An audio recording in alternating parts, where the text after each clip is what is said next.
सत श्री अकाल जी सारिਆਂ ਨੂੰ। मैं मनदीप कौर हाजर ने ਤੁਹਾਡੀ BA ਸੈਕੰਡ ਈਅਰ ਦੀ ਪੰਜਾਬੀ ਦੀ ਕਲਾਸ ਦੇ ਨਾਲ।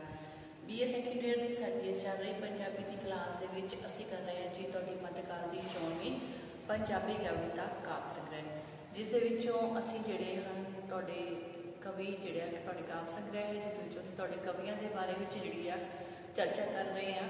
ਉਹਨਾਂ ਦੇ ਵਿੱਚੋਂ ਪਹਿਲੇ ਕਵੀ ਮੀਆਂ ਵਜੀਦ ਜੀ ਅਸੀਂ ਕਰ ਰਹੇ ਹਾਂ ਤੇ ਉਸ ਤੋਂ ਬਾਅਦ ਅਸੀਂ ਅਗਲੇ ਜਿਹੜੇ ਕਵੀ ਲਏ ਹਨ ਉਹ ਹਨ ਜੀ ਸਾਡੇ ਸੂਫੀ ਕਵੀ ਬੁੱਲੇ ਸ਼ਾਹ ਜੀ। ਬੁੱਲੇ ਸ਼ਾਹ ਜੀ ਜਿਹੜੇ ਹਨ ਜਿਨ੍ਹਾਂ ਨੇ ਸੂਫੀ ਕਾਵਿ ਧਾਰਾ ਦੇ ਖੇਤਰ ਵਿੱਚ ਕਾਫੀ ਜਿਹੜੀ ਉੱਤੀ ਹੈ ਉਹ ਕੀਤੀ ਹੈ। ਉਹਨਾਂ ਦੀਆਂ ਲਿਖੀਆਂ ਹੋਈਆਂ ਕਾਫੀਆਂ ਜਿਨ੍ਹਾਂ ਦੇ ਚੋਂ ਕਈ ਕਾਫੀਆਂ ਜਿਹੜੀਆਂ ਹਨ ਉਹ ਸਾਡੀ ਪਿਛਲੀਆਂ ਕਲਾਸਾਂ ਦੇ ਵਿੱਚ ਕਰ ਚੁੱਕੇ ਹਾਂ। ਕੱਲ੍ਹ ਜਿਹੜੀ ਸਾਡੀ ਕਲਾਸ ਸੀ ਉਸ ਦੇ ਵਿੱਚ ਉਹਨਾਂ ਦੀ ਅਸੀਂ ਕਾਫੀ ਕੀਤੀ ਸੀ ਜੀ ਬਸ ਕਰ ਜੀ ਹੁਣ ਬਸ ਕਰ ਜੀ, ਜਿਸ ਦੇ ਵਿੱਚ ਜਿਹੜੀ ਬੁੱਲੇ ਸ਼ਾਹ ਜੀ ਨੇ ਗੱਲ ਕੀਤੀ ਸੀ ਆਪਣੇ ਮੁਰਸ਼ਦ ਦੀ ਨਾਰਾਜ਼ਗੀ। ਬੁੱਲੇ ਸ਼ਾਹ ਜੀ ਦਾ ਮੁਰਸ਼ਦ ਜਿਹੜੇ ਹਨ ਉਹ ਹਨ ਜੀ ਸ਼ਾਹ ਇਨਾਇਤ ਜੀ। ਸ਼ਾਹ ਇਨਾਇਤ ਜੀ ਕਿਸੇ ਕਾਰਨ ਜਿਹੜੇ ਹਨ ਉਹ ਬੁੱਲੇ ਸ਼ਾਹ ਜੀ ਦੇ ਨਾਲ ਗੁੱਸੇ ਹੋ ਜਾਂਦੇ ਹਨ, ਨਾਰਾਜ਼ ਹੋ ਜਾਂਦੇ ਹਨ ਤੇ ਬੁੱਲੇ ਸ਼ਾਹ ਜਿਹੜੇ ਹਨ ਉਹ ਆਪਣੇ ਇਸ ਮੁਰਸ਼ਦ ਨੂੰ ਜਿਹੜਾ ਮਨਾਉਣਾ ਚਾਹੁੰਦੇ ਹਨ ਤੇ ਉਸ ਨੂੰ ਮਨਾਉਣ ਦੇ ਲਈ ਅਤੇ ਉਸ ਨੂੰ ਜਿਹੜੀ ਆਪਣੀ ਨਾਰਾਜ਼ਗੀ ਖਤਮ ਕਰਨ ਦੇ ਲਈ ਬੇਨਤੀ ਕਰਦੇ ਹੋਏ ਉਹਨਾਂ ਦੇ ਅੱਗੇ ਅਰਜ਼ੋਈ ਕਰਦੇ ਹੋਏ ਬੁੱਲੇ ਸ਼ਾਹ ਜੀ ਨੇ ਆਪਣੇ ਮੁਰਸ਼ਦ ਨੂੰ ਕਿਹਾ ਹੈ ਕਿ ਉਹ ਆਪਣੀ ਜਿਹੜੀ ਨਾਰਾਜ਼ਗੀ ਹੈ ਉਹ ਹੁਣ ਉਸ ਨਾਲ ਖਤਮ ਕਰ ਦੇਵੇ, ਕਿਉਂਕਿ ਜਿਹੜੀ ਉਸ ਦੀ ਨਾਰਾਜ਼ਗੀ ਹੈ ਉਹ ਬੁੱਲੇ ਸ਼ਾਹ ਜਿਹੜਾ ਹੈ ਉਹ ਬਰਦਾਸ਼ਤ ਨਹੀਂ ਕਰ ਰਿਹਾ। ਸੋ ਅਲੱਗ-ਅਲੱਗ ਵਿਚਾਰਾਂ ਦੇ ਨਾਲ ਬੁੱਲੇ ਸ਼ਾਹ ਜਿਹੜੇ ਹਨ ਉਹ ਆਪਣੇ ਮੁਰਸ਼ਦ ਨੂੰ ਜਿਹੜੀ ਆਪਣੀ ਨਾਰਾਜ਼ਗੀ ਹੈ ਉਸ ਨੂੰ ਖਤਮ ਕਰਨ ਦੇ ਲਈ ਮਨਾਉਂਦੇ ਹਨ। ਇਹ ਜਿਹੜੀ ਰਚਨਾ ਹੈ ਅਸੀਂ ਕੀਤੀ ਸੀ ਸਾਡੀ ਕੱਲ੍ਹ ਦੀ ਕਲਾਸ ਦੇ ਵਿੱਚ। ਅੱਜ ਦੀ ਜਿਹੜੀ ਕਲਾਸ ਹੈ ਉਸ ਦੇ ਵਿੱਚ ਅਸੀਂ ਬੁੱਲੇ ਸ਼ਾਹ ਜੀ ਦੀ ਕਾਫੀ ਜਿਹੜੀ ਹੈ ਅਗਲੀ ਕਾਫੀ ਲੈ ਕੇ ਹਾਜ਼ਰ ਹੋਏ ਹਾਂ, ਜਿਹੜੀ ਹੈ ਜੀ ਇਸ਼ਕ ਦੀ ਨਵੀਂ ਬਹਾਰ। ਬੁੱਲੇ ਸ਼ਾਹ ਜੀ ਦੀ ਲਿਖੀ ਹੋਈ ਕਾਫੀ ਇਸ਼ਕ ਦੀ ਨਵੀਂ ਬਹਾਰ, ਜਿਸ ਦੇ ਵਿੱਚ ਬੁੱਲੇ ਸ਼ਾਹ ਜੀ ਨੇ ਜਿਹੜੀਆਂ ਹਨ ਸਰਾਂ ਦੀਆਂ ਜਿਹੜੀਆਂ ਪਾਬੰਦੀਆਂ ਹਨ, ਸਰਾਂ ਦੇ ਜਿਹੜੇ ਨਿਯਮ ਹਨ ਉਹਨਾਂ ਨੂੰ ਨਾ ਮਨਜ਼ੂਰ ਜਿਹੜਾ ਕੀਤਾ ਹੈ। ਬੁੱਲੇ ਸ਼ਾਹ ਜਿਹੜਾ ਹਨ ਉਹਨਾਂ ਨੇ ਆਪਣੇ ਮੁਰਸ਼ਦ ਦੀ ਜਿਹੜੀ ਸਿੱਖਿਆ ਦੇ ਅਨੁਸਾਰ ਚੱਲ ਕੇ ਸਰਾਂ ਦੇ ਨਿਯਮਾਂ ਦੇ ਜਿਹੜੀਆਂ ਪਾਬੰਦੀਆਂ ਹਨ ਉਹਨਾਂ ਦੀ ਵਿਰੋਧਤਾ ਜਿਹੜੀ ਹੈ ਉਹ ਇਸ ਕਾਪੀ ਦੇ ਵਿੱਚ ਅਲੱਗ-ਅਲੱਗ ਜਿਹੜੀ ਹੈ ਵਿਚਾਰਾਂ ਦੇ ਰਾਹੀਂ ਕਰਦੇ ਹੋਏ ਦੱਸਣ ਦੀ ਕੋਸ਼ਿਸ਼ ਜਿਹੜੀ ਹੈ ਸਾਨੂੰ ਕੀਤੀ ਹੈ। ਸੋ ਅਸੀਂ ਚੱਲਦੇ ਹਾਂ ਜੀ ਸਾਡੀ ਅੱਜ ਦੀ ਕਲਾਸ ਦੇ ਵਿੱਚ ਬੁੱਲੇ ਸ਼ਾਹ ਜੀ ਦੀ ਲਿਖੀ ਹੋਈ ਕਾਫੀ ਇਸ਼ਕ ਦੀ ਨਵੀਂ ਬਹਾਰ ਦੇ ਨਾਲ। ਸੋ ਕੀ ਕਹਿੰਦੇ ਆ ਬੁੱਲੇ ਸ਼ਾਹ ਜੀ? ਕਹਿੰਦੇ ਫੂਕ ਮੁਸੱਲਾ ਪੰਨ ਸਿਰ ਲੋਟਾ ਨਾ ਫੜ ਤਸਬੀਹ ਕਾਸਾ ਸੋਟਾ ਆਲਿਮ ਕਹਿੰਦਾ ਦੇ ਕੋਕਾ ਤਰਕ ਹਲਾਲੋ ਖਾ ਮੁਰਦਾਰ ਇਸ਼ਕ ਦੀ ਨਵੀਂ ਬਹਾਰ। ਸੋ ਫੂਕ ਮੁਸੱਲਾ ਪੰਨ ਸਿਰ ਲੋਟਾ। ਫੂਕ ਮੁਸੱਲਾ ਜਿਹੜੀ ਹੈ ਸਾਫ ਜਿਹੜੀ ਜਿਸ ਨੂੰ ਵਿਛਾ ਕੇ ਸਾਫ ਦੇ ਉੱਤੇ ਜਿਸ ਨੂੰ ਵਿਛਾ ਕੇ ਜਿਸ ਦੇ ਉੱਤੇ ਬੈਠ ਕੇ ਮੁਸਲਮਾਨ ਲੋਕ ਨਮਾਜ਼ ਪੜ੍ਹਦੇ ਹਨ, ਉਸ ਨੂੰ ਜਿਹੜਾ ਕਿਹਾ ਗਿਆ ਹੈ ਜੀ ਮੁਸੱਲਾ, ਜਿਸ ਦੇ ਉੱਤੇ ਬੈਠ ਕੇ ਮੁਸਲਮਾਨ ਨਮਾਜ਼ ਪੜ੍ਹਦੇ ਹਨ। ਤਸਬੀਹ ਮਾਲਾ ਫੇਰਨੀਆਂ। ਸੋ ਕਾਸਾ ਲੋਟਾ, ਸੋ ਕਾਸਾ ਕਚਕੌਲ ਭਾਂਡਾ। ਸੋ ਆਲਿਮ ਮਤਲਬ ਹੁੰਦਾ ਜੀ ਵਿਦਵਾਨ। ਆਲਿਮ ਕਹਿੰਦਾ ਦੀਦੇ ਹੋਊਗਾ, ਆਲਿਮ ਮਤਲਬ ਜਿਹੜਾ ਹੈ ਵਿਦਵਾਨ। ਤਰਕ ਜਿਹੜਾ ਹੈ ਕਿਸੇ ਦੇ ਨਾਲ ਦਲੀਲਬਾਜ਼ੀ ਕਰਨਾ, ਤਰਕ ਛੱਡ ਦੇਣਾ, ਠੀਕ ਹੈ ਜੀ। ਮੁਰਦਾਰ ਮਤਲਬ ਹਰਾਮ ਦੀ ਕਮਾਈ, ਹਰਾਮ ਜਿਹੜਾ ਹੈ ਉਸ ਬਾਰੇ ਗੱਲ ਕੀਤੀ ਹੈ। ਸੋ ਬੁੱਲੇ ਸ਼ਾਹ ਕਹਿੰਦੇ ਹਨ ਫੂਕ ਮੁਸੱਲਾ ਪੰਨ ਸਿਰ ਲੋਟਾ ਨਾ ਫੜ ਤਸਬੀਹ ਕਾਸਾ ਸੋਟਾ। ਸੋ ਸਭ ਤੋਂ ਪਹਿਲਾਂ ਅਸੀਂ ਕਰਾਂਗੇ ਜੀ ਦਾ ਪ੍ਰਸੰਗ ਕਿ ਇਹ ਕਾਵਿ ਟੋਟਾ ਸਾਡੀ ਮੱਧਕਾਲ ਦੀ 24ਵੀਂ ਪੰਜਾਬੀ ਕਵਿਤਾ ਕਾਵਿ ਸੰਗ੍ਰਹਿ ਵਿੱਚ ਦਰਜ ਬੁੱਲੇ ਸ਼ਾਹ ਦੀ ਲਿਖੀ ਹੋਈ ਕਾਫੀ ਇਸ਼ਕ ਦੀ ਨਵੀਂ ਬਹਾਰ ਦੇ ਵਿੱਚੋਂ ਲਿਆ ਗਿਆ ਹੈ। ਇਸ ਕਾਫੀ ਵਿੱਚ ਬੁੱਲੇ ਸ਼ਾਹ ਜੀ ਨੇ ਜਿਹੜੇ ਆਪਣੇ ਸੂਫੀ ਵਿਚਾਰਧਾਰਾ ਦੇ ਅਨੁਸਾਰ ਇਸਲਾਮੀ ਸਰਾਂ ਦੀਆਂ ਜਿਹੜੀਆਂ ਹਨ ਉਹ ਇਸਲਾਮੀ ਸਰਾਂ ਤੇ ਹੋਰ ਧਾਰਮਿਕ ਕਰਮ ਕਾਂਡਾਂ ਦੀਆਂ ਧੱਜੀਆਂ ਜਿਹੜੀਆਂ ਹਨ ਉਡਾਈਆਂ ਹਨ ਤੇ ਸਰਾਂ ਦੇ ਬੰਧਨਾਂ ਤੋਂ ਮੁਕਤ ਹੋ ਕੇ ਇਸ਼ਕ ਦੁਆਰਾ ਪ੍ਰਾਪਤ ਹੋਣ ਵਾਲੀ ਰੂਹਾਨੀ ਅਵਸਥਾ ਦਾ ਜਿਹੜਾ ਜ਼ਿਕਰ ਹੈ ਉਹ ਕੀਤਾ ਹੈ। ਸੋ ਬੁੱਲੇ ਸ਼ਾਹ ਕਹਿੰਦੇ ਹਨ, ਬੁੱਲੇ ਸ਼ਾਹ ਇਸਲਾਮੀ ਜਿਹੜੇ ਹਨ ਇਸਲਾਮੀ ਸਰਾਂ ਤੇ ਚੋਟਾਂ ਲਾਉਂਦੇ ਹੋਏ ਆਖਦੇ ਹਨ ਕਿ ਉਹਨਾਂ ਨੂੰ ਜਿਹੜਾ ਹੈ ਉਸ ਲੋਟੇ ਨੂੰ ਭੰਨ ਦਿਓ ਜਿਸ ਦੇ ਪਾਣੀ ਦੇ ਨਾਲ ਪਵਿੱਤਰ ਹੋ ਕੇ ਤੁਸੀਂ ਨਮਾਜ਼ ਪੜ੍ਹਦੇ ਹੋ। ਹੁਕਮ ਮੁਸੱਲਾ ਪੰਨ ਸਿਰ ਲੋਟਾ ਕਹਿੰਦੇ तेनू अपनी जिहड़ी है नमाज पढ़न वाली जिहड़ी चटाई सफ है उसनू फूक देना चाहिए है ते उस जिहड़ा लोटे नू पा देना चाहिए है, जिस दे नाल पवित्र हो के ओह नमाज पढ़ता है। सो मुसलमानी सरा दे अनुसार फकीरी दे चिन्ह जिहड़े हन, फकीरी दे चिन्ह जिन्हां दे विचों माला, कचकौल, सोटा आदि फड़न की जरूरत नहीं है, कोई भी जरूरत नहीं है। सो रब्बी ज्ञान दी जानकारी रखण वाले आशिक आखदे हन कि सारे दा सारे संसार विच इन्हां विचारां दा मौका दे देवो कि हलाल खाना छड्ड के मुर्दार जिहड़ा है अर्थात हराम खाना शुरू कर दवो। रब्बी इश्क दी बहार नवीओ नवी है, अर्थात रब दे आशिक शरां दे बंधनां दी परवाह नहीं करते ते ओ सदा ही जिहड़ी हन उच्ची अवस्था दे विच विचरते हन। कहण दा भाव यह है कि असीं सरां दियां पाबंदियां दे अनुसार कई तरह के कर्म कांड करते हाँ।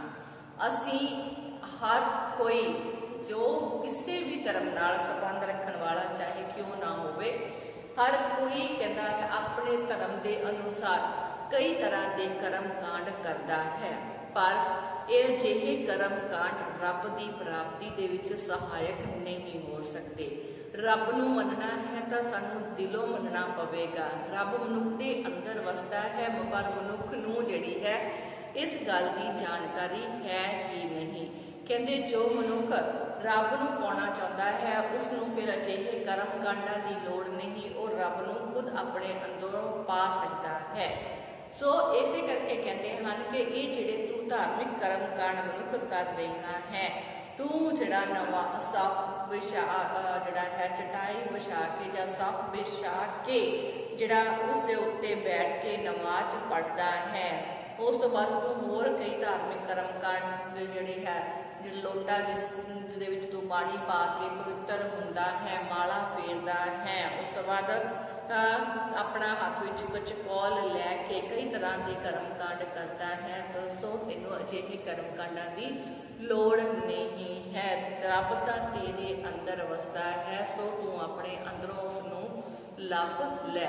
सो लोड़ है तो सिर्फ अपने अंदरों परमात्मा नूं जिहड़ा लभण दी, उस अपने अंदर झाती मारन दी, जो कि असी बिल्कुल ही नहीं करते। असी तो धार्मिक कर्म कांडां विच फसे हुए बाहरी दिखावा जिहड़ा है वो कर रहे हैं।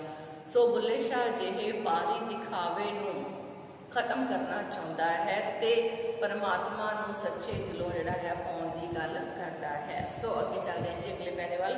कहंदे उमर गवाई विच मसीती, उमर गवाई विच मसीती अंदर भरिया नाल पलीती, पलीती पापा दे नाल। सो कदे नमाज तौहीद ना कीती, तौहीद मतलब रब दी एकता दा अनुभव कर लेना।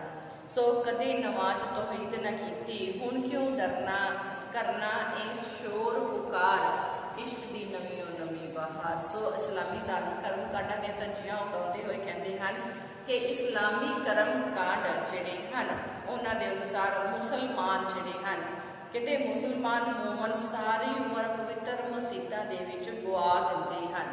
मुसलमान मोमन सारी उम्र पवित्र मसीतां विच गवा दिंदे हन, पर अपना उन्हां दा अपना अंदर गुनाहां दी अपवित्रता दे नाल भरिया ही रहिंदा है। सारी उम्र तां पवित्र मसीतां दे विच बैठे रहिंदे हन, पर अंदर जिहड़ा कि गुनाहां दे नाल भरिया होया अपवित्र ही रहिंदा है।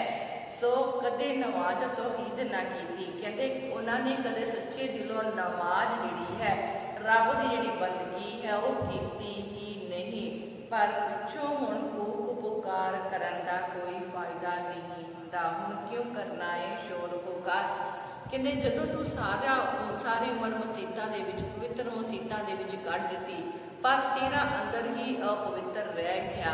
तू जिहड़ा कदे भी तू हर रोज नमाज करता है, पर दिलों कदे नमाज तू नहीं कीती। कहते तू कदे दिलों कोई रब की कोई फरियाद नहीं की, रब की भगती नहीं की, कदे दिलों नमाज नहीं की, फिर तू हुण क्यों फालतू दी जिहड़ी है बेकार दी जिहड़ी है कूक पुकार कर रहा है।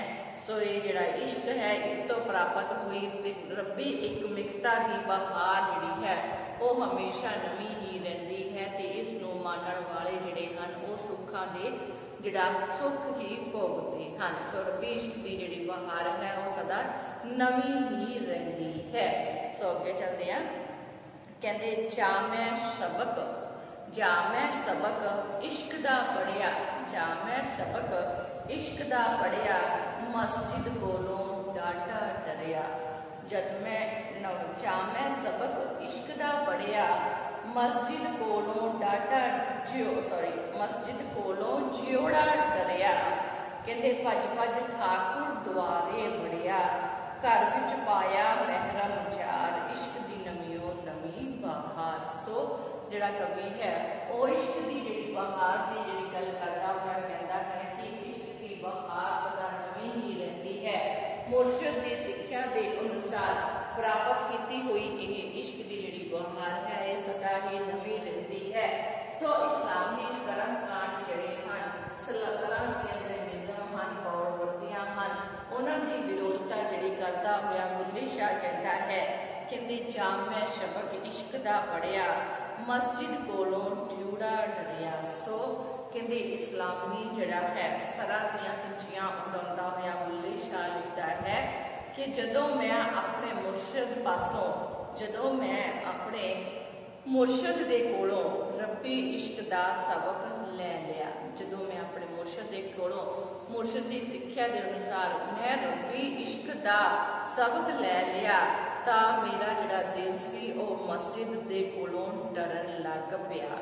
ते कहते जदों मैनूं सच दा ज्ञान हो गया जदों मैं अपने गुरु की सिक्ख्या अपने मुर्शिद की सिक्ख्या के अनुसार जिहड़ा है इश्क दा सबक पढ़ लिया तां मेरा जिहड़ा दिल सी वो मस्जिद कोलों बहुत ज़्यादा डरन लग पिया। ते इस डर नूं दूर करन लई भज के मैं हिंदुआं दे ठाकुर दरबारे विच जा वड़िया परंतु रब तां उत्थे भी नहीं सी। कहते मैं मस्जिद कोलों डरन लग पिया ते मैं डरदा होया भज के हिंदुआं दे ठाकुर दरबारे जा वड़िया पर रब तां उत्थे भी नहीं सी। असल दे विच ओह तां मेरे अपने घर असल विच ओह तां मेरे अपने घर अर्थात मेरे अंदर वसदा सी मेरे हिरदे दे विच सी मेरे अंदर वसदा सी। सो जिहड़ा इश्क दी बहार जिहड़ी है उस दा ज्ञान प्राप्त करन तो बाद मैनू पता लग गया कि रब तां मेरे अंदर वसदा ही सी। सो मैं उसनूं अपनी हिरदे विचों प्राप्त कर लिया। इस प्रकार रब्बी इश्क दी जिहड़ी बहार है वो सदा ही नवीओ नवी रहती है। रब्बी आशिकां नूं रब अपने हिरदे विचों ही मिलदा है ना ही मस्जिदां दे विच ना ही ठाकुर द्वारियां दे विच जिहड़ा रब है वो प्राप्त किया जा सकता है। रब्बी इश्क दे जिहड़े हन प्यारे तां परमात्मा नूं सिर्फ अपने अंदरों ही प्राप्त कर लैंदे हन। अगे चलिए जी कहते जा मैं रमज इश्क दी पाई मैं ना तूती मार गवाई। जा मैं रमज इश्क दी पाई मैं ना तूती मार गवाई अंदर बाहर हुई सफाई अंदर बाहर हुई सफाई जित वल वेखा यारो यार इश्क दी नवीओ नवी बहार। सो हुण जिहड़ा है बुल्ले शाह जी जिहड़े हन वो दसदे हन कि जदों मैनूं गुरु की सिक्ख्या प्राप्त हो गई जदों मैनूं मेरे मुर्शिद की दिता होया ज्ञान जिहड़ा सी मेरे मुर्शिद की दिती हुई सिक्ख्या जिहड़ी है वो मैनूं प्राप्त हो गई तां मेरे कोलों रब्बी इश्क दा भेद जदों मैं पा लिया तां मेरे अंदरों हौमे हंकार जिहड़ा सी वो बिल्कुल ही खत्म हो गया सी। मुर्शिद की सिक्ख्या के अनुसार रब्बी इश्क दा भेद पाउण दे होए जदों ही मैनूं रब्बी इश्क दा भेद पैदा प्राप्त होया तां मेरे अंदरों हौमे जिहड़ा सी वो खत्म हो गया ते मेरे विच मेरे ते तेरा जिहड़ा सी उसदी भावना मेर तेर दा जिहड़ा फर्क सी वो खत्म हो गया सी। ਤੇ ਮੈਂ ਜਿਹੜਾ ਸੀ ਉਹ ਹਰ ਇੱਕ ਦੇ ਨਾਲ ਇੱਕ ਮਿੱਕ ਜਿਹੜਾ ਹੁਣ ਹੋ ਗਿਆ ਸਾਂ। ਮੇਰੇ ਅੰਦਰੋਂ ਹਉਮੈ ਖਤਮ ਹੋ ਗਿਆ, ਮੇਰ ਤੇਰ ਦੀ ਭਾਵਨਾ ਖਤਮ ਹੋ ਗਈ, ਸਾਰਿਆਂ ਦੇ ਨਾਲ ਇੱਕ ਮਿੱਕਤਾ ਜਿਹੜੀ ਸੀ ਮੇਰੀ ਬਣ ਗਈ। ਸੋ ਇਸ ਤਰ੍ਹਾਂ ਮੇਰੇ ਅੰਦਰ ਦੀ ਜਿਹੜੀ ਸਫਾਈ ਹੈ ਉਹ ਹੋ ਗਈ ਸੀ, ਅਰਥਾਤ ਮੇਰੇ ਸਾਰੇ ਦੇ ਸਾਰੇ ਭਰਮ ਭੁਲੇਖੇ ਜਿਹੜੇ ਸਨ ਉਹ ਖਤਮ ਹੋ ਗਏ ਸਨ। ਮੈਂ ਜਿੱਧਰ ਵੀ ਵੇਖਦਾ ਸਾਂ ਉਸ ਪਾਸੇ ਵੱਲ ਮੈਨੂੰ ਹੁਣ ਆਪਣਾ ਯਾਰ ਪ੍ਰਭੂ ਪਤੀ ਪਰਮਾਤਮਾ ਹੀ ਵਿਖਾਈ ਦੇ ਰਿਹਾ ਸੀ। ਜਿੱਧਰ ਵੇਖਾਂ ਯਾਰੋ ਯਾਰ ਇਸ਼ਕ ਦੀ ਨਵੀਓ ਨਵੀਂ ਬਹਾਰ। ਸੋ ਹੁਣ ਮੈਂ ਜਿੱਧਰ ਵੀ ਵੇਖਦਾ ਸਾਂ ਉੱਧਰ ਹੀ ਮੈਨੂੰ ਜਿਹੜਾ ਮੇਰਾ ਰੱਬੀ ਪਰਮਾਤਮਾ ਜਿਹੜਾ ਕਿ ਕਹਿੰਦੇ ਨਜ਼ਰੀ ਆ ਰਿਹਾ ਸੀ। ਸੋ ਮੈਨੂੰ ਇਸ ਤਰ੍ਹਾਂ ਰੱਬੀ ਇਸ਼ਕ ਦੀ ਬਹਾਰ ਜਿਹੜੀ ਹੈ ਉਹ ਹਮੇਸ਼ਾ ਹੀ ਨਵੀਂ ਜਿਹੜੀ ਸੀ ਉਹ ਲੱਗਣ ਲੱਗ ਪਈ ਸੀ। ਇਸ ਰੱਬੀ ਇਸ਼ਕ ਨੂੰ ਧਾਰਨ ਕਰਕੇ ਰੱਬ ਦੇ ਜਿਹੜੇ ਆਸ਼ਿਕ ਹਨ ਉਹ ਅਲਮੈਤਵਾਦ ਦੇ ਦਰਜੇ ਦੇ ਧਾਰਨੀ ਹੋ ਜਾਂਦੇ ਹਨ ਤੇ ਉਹਨਾਂ ਨੂੰ ਹਰ ਪਾਸੇ ਫਿਰ ਰੱਬ ਹੀ ਰੱਬ ਜਿਹੜਾ ਹੈ ਉਹ ਵਿਖਾਈ ਦਿੰਦਾ ਹੈ। ਸੋ ਇਸ ਤਰ੍ਹਾਂ ਬੁੱਲੇ ਸ਼ਾਹ ਨੂੰ ਵੀ ਹਰ ਪਾਸੇ ਰੱਬ ਹੀ ਰੱਬ ਜਿਹੜਾ ਹੈ ਉਹ ਦਿਖਾਈ ਦੇ ਰਿਹਾ ਸੀ ਤੇ ਉਸਦੇ ਲਈ ਜਿਹੜੀ ਇਹ ਹਾਲਤ ਸੀ, ਇਸ਼ਕ ਦੀ ਜਿਹੜੀ ਬਹਾਰ ਸੀ ਉਹ ਬਹੁਤ ਜ਼ਿਆਦਾ ਨਵੀਂ ਸੀ ਤੇ ਉਹ ਇਸ ਦਾ ਆਨੰਦ ਜਿਹੜਾ ਹੈ ਉਹ ਮਾਣ ਰਿਹਾ ਸੀ। ਸੋ ਅੱਗੇ ਚੱਲਦੇ ਹਾਂ ਜੀ। ਕਹਿੰਦੇ ਹੀਰ ਰਾਂਝਣ ਦੇ ਹੋ ਗਏ ਮੇਲੇ, ਹੀਰ ਰਾਂਝਣ ਦੇ ਹੋ ਗਏ ਮੇਲੇ, ਭੁੱਲੀ ਹੀਰ ਟੁਟੇਂਦੀ ਵੇਲੇ, ਰਾਂਝਣ ਯਾਰ ਬੁੱਕਲ ਵਿੱਚ ਖੇਲੇ, ਰਾਂਝਣ ਯਾਰ ਬੁੱਕਲ ਵਿੱਚ ਖੇਲੇ, ਮੈਨੂੰ ਸੁਧ ਰਹੀ ਨਾ ਸਾਰ ਇਸ਼ਕ ਦੀ ਨਵੀਓ ਨਵੀਂ ਬਹਾਰ। ਸੋ ਜਿਹੜਾ ਹੈ ਬੁੱਲੇ ਸ਼ਾਹ ਹੈ ਉਹ ਕਹਿ ਰਿਹਾ ਹੈ ਕਿ ਕਹਿੰਦੇ ਬੁੱਲੇ ਸ਼ਾਹ ਆਪਣਾ ਮੁਰਸ਼ਦ ਦੇ ਪਾਸੋਂ ਜਿਹੜਾ ਹੈ ਗਿਆਨ ਪ੍ਰਾਪਤ ਹੋਣ ਤੋਂ ਬਾਅਦ ਬੁੱਲੇ ਸ਼ਾਹ ਜਿਹੜਾ ਹੈ ਉਹ ਕਹਿ ਰਿਹਾ ਕਿ ਮੈਨੂੰ ਜਿਹੜਾ ਮੇਰਾ ਪ੍ਰਭੂ ਦੇ ਨਾਲ ਜਿਹੜਾ ਮੇਰਾ ਮਿਲਾਪ ਹੈ ਉਹ ਹੁਣ ਹੋ ਗਿਆ ਹੈ। ਪਰਮਾਤਮਾ ਦੇ ਨਾਲ ਮਿਲਾਪ ਹੋ ਜਾਣ ਤੋਂ ਬਾਅਦ ਕਹਿੰਦੇ ਜਿਹੜਾ ਮੇਰੀ ਇੱਕ ਮਿੱਕਤਾ ਮੇਰੇ ਰੱਬ ਦੇ ਨਾਲ ਹੋ ਗਈ ਹੈ। ਜਿਸ ਤਰ੍ਹਾਂ ਹੀਰ ਤੇ ਰਾਂਝੇ ਦਾ ਮਿਲਾਪ ਹੋ ਗਿਆ ਸੀ ਉਸੇ ਜਿਹੜਾ ਹਾਲਤ ਦੇ ਵਿੱਚ ਹੁਣ ਮੇਰਾ ਮਿਲਾਪ ਮੇਰੇ ਮੁਰਸ਼ਦ ਦੇ ਨਾਲ ਹੋ ਗਿਆ ਹੈ। ਕਹਿੰਦੇ ਇਸ ਸਿੱਟੇ ਪਹੁੰਚਣ ਤੋਂ ਬਾਅਦ ਮੇਰੀ ਹਾਲਤ ਵੀ ਹੁਣ ਹੀਰ ਵਰਗੀ ਹੀ ਹੋ ਗਈ ਹੈ। ਕਹਿੰਦੇ ਜੋ ਕਿ ਭੁੱਲੀ ਭਟਕੀ ਹੋਈ ਰਾਂਝੇ ਨੂੰ ਜੰਗਲਾਂ ਦੇ ਵਿੱਚ ਢੂੰਡਦੀ ਫਿਰਦੀ ਸੀ। ਕਹਿੰਦੇ ਰੱਬ ਦੇ ਨਾਲ ਮੁਰਸ਼ਦ ਦੀ ਸਿੱਖਿਆ ਦੇ ਨਾਲ ਹੁਣ ਜਿਹੜਾ ਮੇਰਾ ਮਿਲਾਪ ਹੈ ਉਹ ਮੇਰੇ ਪਰਮਾਤਮਾ ਦੇ ਨਾਲ ਹੋ ਗਿਆ ਹੈ। ਮੇਰੀ ਹੀ ਹਾਲਤ ਵੀ ਹੀਰ ਵਰਗੀ ਹੋ ਗਈ ਹੈ ਜੋ ਭੁੱਲੀ ਭਟਕੇਂਦੀ ਰਾਂਝਣ ਨੂੰ ਜੰਗਲਾਂ ਦੇ ਵਿੱਚ ਲੱਭਦੀ ਫਿਰਦੀ ਸੀ, ਪਰ ਰਾਂਝਾ ਤਾਂ ਉਸ ਦੀ ਬਗਲ ਦੇ ਵਿੱਚ ਹੀ ਖੇਡਦਾ ਸੀ, ਅਰਥਾਤ ਉਸਦੇ ਬਹੁਤ ਜ਼ਿਆਦਾ ਨੇੜੇ ਸੀ। ਸੋ ਜਦੋਂ ਮੈਨੂੰ ਮੇਰਾ ਪਰਮਾਤਮਾ ਮੇਰੀ ਬੁੱਕਲ ਦੇ ਵਿੱਚੋਂ ਹੀ ਵਸਦਾ ਰਸਤਾ ਪ੍ਰਾਪਤ ਹੋ ਗਿਆ, ਜਦੋਂ ਮੈਨੂੰ ਮੇਰੇ ਪਰਮਾਤਮਾ ਦਾ ਗਿਆਨ ਹੋ ਗਿਆ ਕਿ ਪਰਮਾਤਮਾ ਹਰ ਇੱਕ ਮਨੁੱਖ ਦੇ ਹਿਰਦੇ ਦੇ ਵਿੱਚ ਵਸਦਾ ਹੈ, ਤਾਂ ਫਿਰ ਕਹਿੰਦੇ ਮੇਰੀ ਜਿਹੜੀ ਸੀ ਸੁੱਧ ਬੁੱਧ ਜਿਹੜੀ ਸੀ ਉਹ ਜਿਹੜੀ ਸੀ ਬਿਲਕੁਲ ਹੀ ਗਵਾਚ ਗਈ ਸੀ। ਮੈਨੂੰ ਆਪਣੇ ਸੁੱਧ ਬੁੱਧ ਹੀ ਨਾ ਰਹੀ ਜਦੋਂ ਮੈਨੂੰ ਮੇਰੇ ਪਰਮਾਤਮਾ ਦਾ ਅਸਲੀ ਗਿਆਨ ਪ੍ਰਾਪਤ ਹੋ ਗਿਆ ਕਿ ਪਰਮਾਤਮਾ ਮੇਰੇ ਅੰਦਰ ਹੀ ਵਸਦਾ ਹੈ। ਇਸ ਗੱਲ ਦੀ ਜਾਣਕਾਰੀ ਪ੍ਰਾਪਤ ਹੋ ਜਾਣ ਤੋਂ ਬਾਅਦ ਕਹਿੰਦੇ ਮੈਨੂੰ ਮੇਰੀ ਸੁੱਧ ਬੁੱਧ ਭੁੱਲ ਗਈ ਸੀ। ਇਸ ਤਰ੍ਹਾਂ ਲੱਗਦਾ ਸੀ ਕਿ ਇਸ਼ਕ ਦੀ ਜਿਹੜੀ ਬਹਾਰ ਹੈ ਉਹ ਹਰ ਸਮੇਂ ਨਵੀਓ ਨਵੀਂ ਹੀ ਰਹਿੰਦੀ ਹੈ। ਸੋ ਅੱਗੇ ਵੇਦ ਕੁਰਾਨਾ ਪੜ੍ਹ ਥੱਕੇ, ਸਜਦੇ ਕਰਦਿਆਂ ਕੱਸ ਗਏ ਮੱਥੇ, ਨਾ ਰੱਬ ਤੀਰਥ ਨਾ ਰੱਬ ਮੱਕੇ, ਜਿਨ ਪਾਇਆ ਇਨ ਨੂਰ ਅਨਵਾਰ ਇਸ਼ਕ ਦੀ ਨਵੀਓ ਨਵੀਂ ਬਹਾਰ। ਸੋ ਇੱਥੇ ਗੱਲ ਕਰਦੇ ਆ ਜੀ। ਕਹਿੰਦੇ ਇਸਲਾਮ ਦੀ ਸਰਾਂ ਅਤੇ ਹਿੰਦੂ ਧਰਮ ਦੇ ਕਰਮ ਕਾਂਡਾਂ ਦੇ ਉੱਤੇ ਚੋਟ ਕਰਦਾ ਹੋਇਆ ਬੁੱਲੇ ਸ਼ਾਹ ਕਹਿੰਦਾ ਹੈ ਕਿ ਧਾਰਮਿਕ ਕਰਮ ਕਾਂਡਾਂ ਵੇਦਾਂ ਅਤੇ ਕੁਰਾਨਾਂ ਨੂੰ ਪੜ੍ਹ ਕੇ ਮੈਂ ਥੱਕ ਚੁੱਕਿਆ ਸਾਂ। ਧਾਰਮਿਕ ਕਰਮ ਕਾਂਡ ਕਰਕੇ ਵੇਦ ਪੜ੍ਹ ਕੇ ਕੁਰਾਨ ਪੜ੍ਹ ਕੇ ਥੱਕ ਗਏ ਸਾਂ ਤੇ ਕਹਿੰਦੇ ਇਸ ਤਰ੍ਹਾਂ ਮੰਦਰਾਂ ਅਤੇ ਮਸਜਿਦਾਂ ਦੇ ਵਿੱਚ ਸਿਜਦੇ ਕਰਦਿਆਂ ਦੇ ਮੱਥੇ ਕੱਸ ਗਏ ਸਨ। ਮੰਦਰਾਂ ਅਤੇ ਮਸਜਿਦਾਂ ਦੇ ਵਿੱਚ ਸਿਜਦੇ ਕਰਦਿਆਂ ਦੇ ਉਸਦੇ ਮੱਥੇ ਕੱਸ ਗਏ ਸਨ। ਹਾਂ, ਪਰ ਨਾ ਤਾਂ ਰੱਬ ਤੀਰਥਾਂ ਵਿੱਚ ਹੈ ਤੇ ਨਾ ਹੀ ਰੱਬ ਮੱਕੇ ਵਿੱਚ ਹੈ, ਉਹ ਤਾਂ ਮਨੁੱਖ ਦੇ ਅੰਦਰ ਵਸਦਾ ਹੈ। ਸੋ ਜਿਹੜਾ ਉਸ ਨੂੰ ਪਾ ਲੈਂਦਾ ਹੈ ਉਹ ਉਸ ਨੂੰ ਜਿਹੜਾ ਹੈ ਸੋ ਬੁੱਲੇ ਸ਼ਾਹ ਕਹਿੰਦੇ ਹਨ ਕਿ ਰੱਬ ਨਾ ਤਾਂ ਦੇਖਾ ਹੈ ਤੇ ਹੈ ਨਾ ਮੰਗਿਆ ਦੇ ਵਿੱਚ ਹੈ, ਜਿਹੜਾ ਉਸ ਨੂੰ ਪ੍ਰਾਪਤ ਕਰ ਲੈਂਦਾ ਹੈ, ਪਾ ਲੈਂਦਾ ਹੈ ਤਾਂ ਉਹ ਸਦਾ ਹੀ ਉਸ ਦੇ ਵਿੱਚ ਜਿਹੜਾ ਹੈ ਇੱਕ ਮਿਕ ਹੋ ਜਾਂਦਾ ਹੈ। ਸੋ ਇਸ਼ਕ ਦੀ ਜਿਹੜੀ ਬਹਾਰ ਹੈ ਉਹ ਨਵੀਂ ਹੀ ਹੈ ਤੇ ਇਹ ਪਰਮਾਤਮਾ ਦੀ ਪ੍ਰਾਪਤੀ ਦਾ ਜਿਹੜਾ ਰਸਤਾ ਹੈ ਉਹ ਬਣੀ ਰਹਿੰਦੀ ਹੈ। ਸੋ ਲਾਸਟ ਪੈਰੇ ਵਿੱਚ ਚੱਲਦੇ ਹਾਂ ਜੀ। ਕਹਿੰਦੇ ਇਸ਼ਕ ਭੁਲਾਇਆ ਸਿਜਦਾ ਤੇਰਾ, ਇਸ਼ਕ ਭੁਲਾਇਆ ਸਿਜਦਾ ਤੇਰਾ, ਹੁਣ ਕਿਉਂ ਐਵੇਂ ਪਾੜ ਪਾਵੇਂ ਛੇੜਾ, ਇਸ਼ਕ ਭੁਲਾਇਆ ਸਿਜਦਾ ਤੇਰਾ, ਹੁਣ ਕਿਉਂ ਐਵੇਂ ਪਾਵੇਂ ਛੇੜਾ, ਬੁੱਲਾ ਹੋ ਰੋ ਚੁੱਪ ਚੁਪੇੜਾ, ਬੁੱਲਾ ਹੋ ਰਹਿ ਚੁੱਪ ਚੁਪੇੜਾ, ਚੁੱਕੀ ਚੁੱਕੀ ਸਗਲੀ ਕੂਕ ਪੁਕਾਰ, ਇਸ਼ਕ ਦੀ ਨਵੀਂ ਨਵੀਂ ਬਹਾਰ। ਸੋ ਬੁੱਲੇ ਸ਼ਾਹ ਜਿਹੜਾ ਹੈ ਉਹ ਹੁਣ ਜਿਹੜਾ ਹੈ ਰੂਹਾਨੀ ਅਵਸਥਾ ਦੇ ਵਿੱਚ ਪਹੁੰਚ ਗਿਆ ਹੈ, ਉਸ ਨੂੰ ਜਿਹੜਾ ਪਰਮਾਤਮਾ ਦਾ ਗਿਆਨ ਜਿਹੜਾ ਹੈ ਉਹ ਹੋ ਚੁੱਕਿਆ ਹੈ।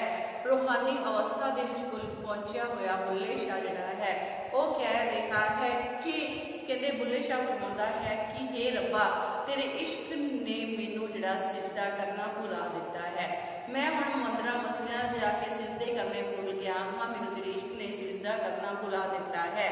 ਜਦੋਂ ਮੈਂ ਤੇਰੇ ਨਾਲ ਅਭੇਦ ਹੋ ਗਿਆ ਹਾਂ, ਜਦੋਂ ਤੇਰੇ ਤੇ ਮੇਰੇ ਵਿੱਚ ਕੋਈ ਭੇਦ ਹੀ ਨਹੀਂ ਰਿਹਾ, ਤਾਂ ਹੁਣ ਫਿਰ ਕਿਸ ਪ੍ਰਕਾਰ ਦਾ ਇਹ ਝਗੜਾ ਛਿੜਾ ਪਿਆ ਹੋਇਆ ਹੈ।